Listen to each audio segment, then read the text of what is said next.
Hi everyone, I'm Tran from Team Oni, and I just wanted to show you my deck profile for the YCS Bologna, with which I reached day 2.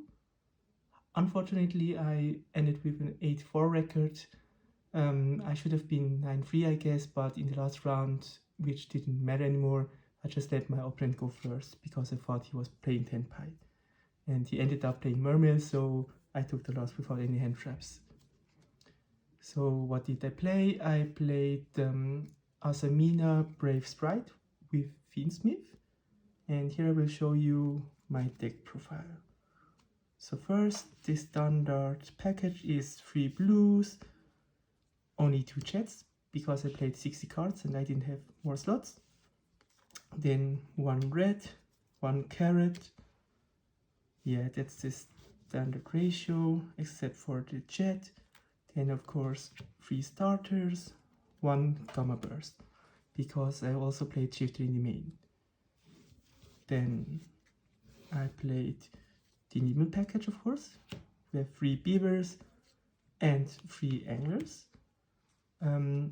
I play 3 anglers because I have a lot of stuff that can discard the angler, and it makes your play so much stronger, and you can play through a lot of hand traps and also break big boards. So then I play, of course, the 3 swap rocks. They are very good normal summons also, and also extenders with the Nimble package. For that I also played, of course, the 1 Mirror Mage and the 1 Freezing Chains as a brick for making Toad. Next we have the Brave package. It is a rather small package with 3 Water Enchantress, 1 Griffin Rider, 1 Ride, the Faithful and the Brick. Also Foolish Burial, which I also count as a Brave card, with which you can also go for the Nimble Angler line. Yeah, the Water Enchantress is very good to extend with the Swap Frog, and also you can just send it with the Diabellstar, which I will show quickly. It is good to play under shifter, and it helps you build bigger boards or break boards. So my new package which I played was the Azamina package with 3 Diabellstars, only 2 wanted, 1 deception, and of course the 1 Hello Azamina. Yeah, I wanted to play 3 wanteds, but because I already play 60 and I needed more hand traps, I had to cut 1 card. And sometimes you just want to hard open the witch, so you can just pitch the angler and go from there. So that's why I only played 2 wanted. And for the last engine spots, I played the 2 Finsmith cards. The Engraver is a brick in this build, and the Lacrima is also full sprite combo if you normal summon it only. Yeah, why only these 2? You can go with Moon into the full combo, so you don't need any more. If you have slots, you could add the Tract as well, and maybe the Lurry. It gives you more power, and you can also send the Angler of that. So next we have the hand traps or non-engine. I played 1 Purulia for the crossout, also for going second, it's very good. Then of course the 3 Fubalos. Yeah, they are pretty much self-explanatory, and also they are good as crossout targets. Then I played 3 Ash Blossom, very good generic hand traps, and they are here to stop Fubalos from resolving.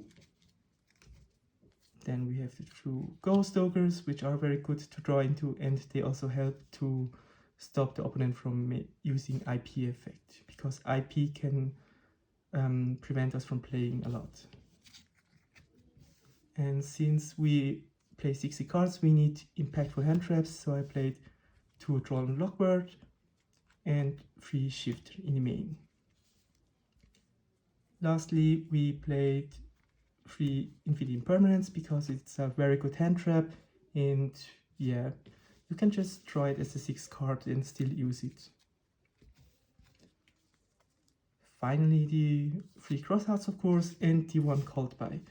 These cards help us play through hand traps, and yeah, this deck dies to 1 Fufalos, sadly, so we need all the cards to stop it from resolving. Yeah, so that's the main deck. Now we come to the extra deck. Of course, we have the 2 Azamina fusions.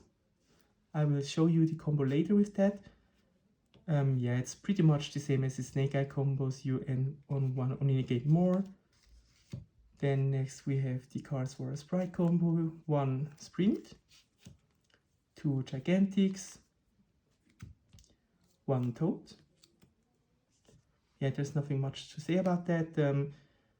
Yeah, you will see later how I get into the Sprint combo just by using the Diabellstar or any 2 bodies. Then we have, as utilities, we have 1 Mannequin Cat, of course, very good to help OTK the opponent or just summon any hand trap back and get more energy in, for example. Then we have our best OTK monster, the Mosquito. Then for our board we have also 1 IP Masquerena and 1 SP Little Knight. Yeah, that's pretty much always part of our end board, and yeah, they are just very good right now. Now finally we come to the Finsmith package. We played 1 Moon. It's very generic, you can make it with any 2 effect monsters. It gives us access to the Requiem, and then we can full combo into Sequence and Desiree using the Lacrima and the Engraver. And as the last extra deck spot, I played the 1 Underworld Goddess. This card was very good for me, because you play many cards that can discard the Angler and you end up on 3 bodies on the board. You can just use any link 2s from their board, like an IP or whatever, and go into this card. This card alone breaks their whole board, and it's also full combo because you can just link it away for the Finsmith Requiem. And I like it a lot playing against Tenpai because you can surprise them by taking like 1 monster from their board, and it's also very hard to out and can negate a summon back from the grave. Maybe as considerations for the extra deck, you could play any of these 2 cards additionally. The Link Spider helps you full combing of 1 Right Pharmacy, for example, or 1 Enchantress. You can just link away the Brave token, plus the second monster that you summon, like you can activate Right, search for a second Water Enchantress, then just go with the token into Link Spider, the second monster you summon of the effect, and then you can go from there into Moon of the Coast Heaven and then go full Spright Finsmith combo. Yeah, but I didn't have the extra deck slots, so I didn't put it in. Then Onibimon is also very important for playing under Shifter, for example. It helps you to alter board and OTK them, but I also didn't have this spot, so if you like to, you could use any of these cards. So let's now finally come to our side deck. We played the 3 Cosmic Cyclone for Floodgates, of course, and for the Centurion matchups. Didn't really come up. The one time I played against Centurion, I lost game 3 because I went first and he had just like 7 hand traps, so there's not much I could do about that. Then for hand traps, additionally I played 2 Nibiru's. Firstly because of crossout, so I can cross out it, and secondly because of any rogue matchups like Memento or Mermail. I just needed the additional hand traps, which are more impactful. And also I sided in against the Snake Eyes and stuff, because as a second hand trap, it can be very good. Then for going first, we have the Double Cross. I didn't want to play it in the main because there are already a lot of bricks, and you need a very good hand to play in 2 boards. Also, the engine is already very strong, so you don't need the Double Cross to have like an unbreakable board. Then I played 1 Trust, because of the Tenpai hate, which I will show you later. With that I played D1 talents to help break boards sometimes. I also like to side into one talents going first, just to like rip one card out of the hand if they hand trap me early, because this deck can play through a lot of hand traps, and yeah, it's just a very good card to have at times. Also with the Frost, if they drop like some early hand trap, you can summon it back with the Mannequin Cat, and then they have a body on the board. Then you can use the Frost to search for the talents, and the talents to look at their hand. Now to the Tenpai hate, because Tenpai is a very strong deck right now. I played 2 D-Bearers and 3 Fretting Roars, which you can set off the 1 Frost. And also I like to hard draw them, because sometimes I can let them go first and they can just heatwave us. And in that case you'd rather hard draw them than rely on the Frost.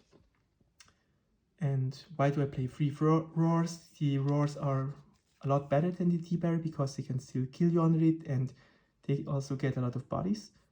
So whenever I have a Fretting Roar against my Tenpai opponent, I know for sure I can survive 1 turn. Finally, I played 1 Skill Drain. Why Skill Drain?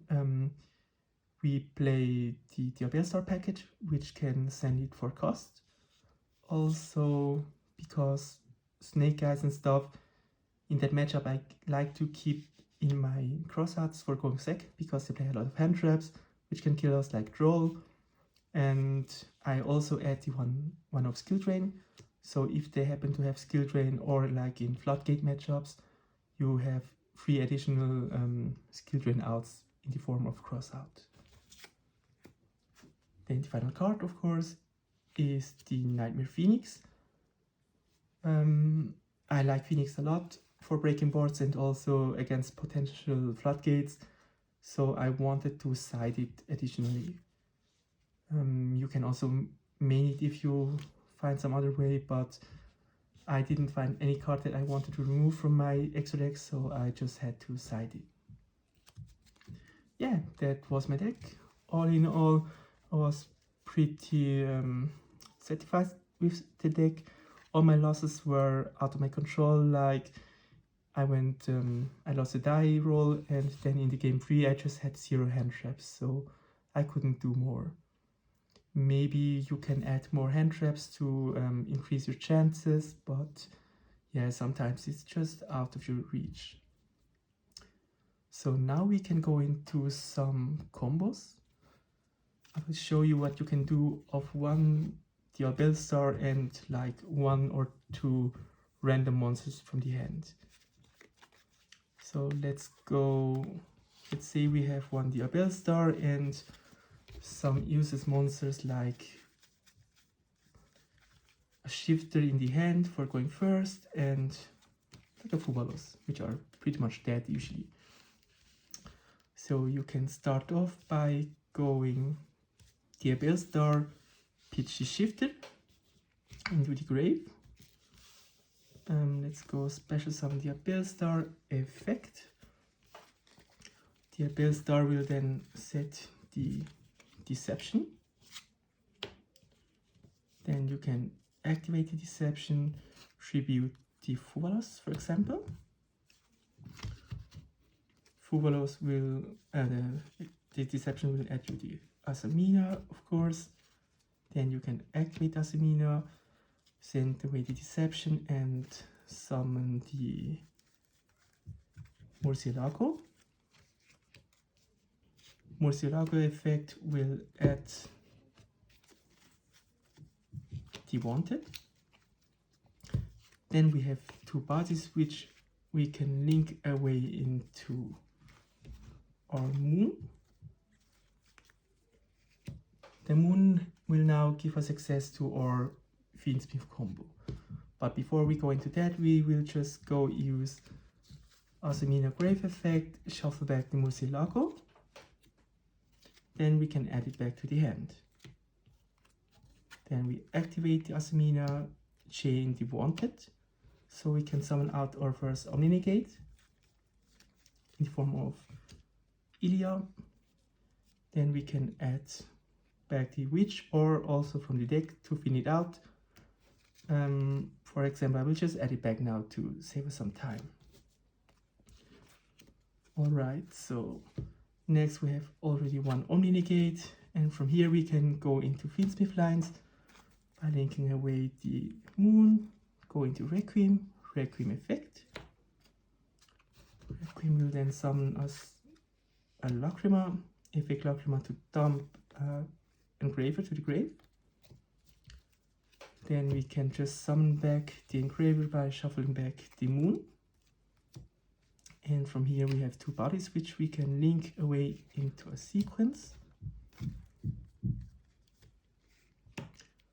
Sequence effect, shove back our 3 light fiends to summon the Desiree. And here we have our second negate.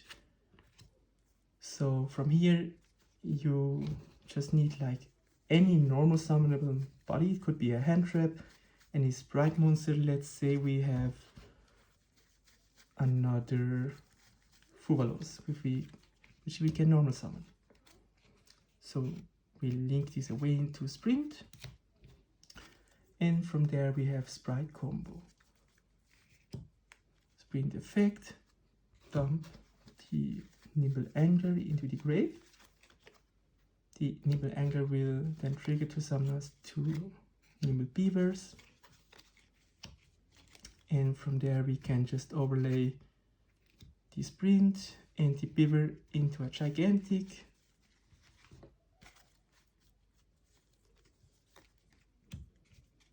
And then we can use Gigantic effect to summon us.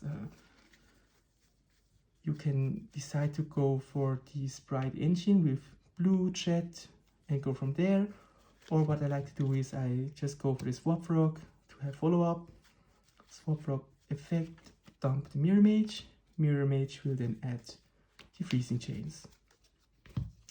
And then you can link away the Beaver plus Gigantic into IP, so that you can go into an SP in their turn. Then finally we activate the Freezing Chains, summon back the Mirror Mage, and go into a Toad from here.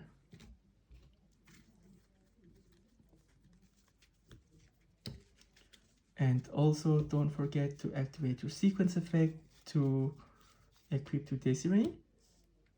Of course, before you go into this whole line, now for demonstration purposes, I just forgot it and did it later now.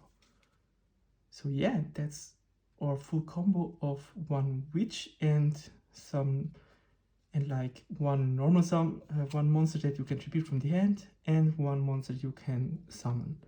That's why we play like also a lot of monster hand traps, because go second they of course are just hand traps, and go first you can use them for your combo.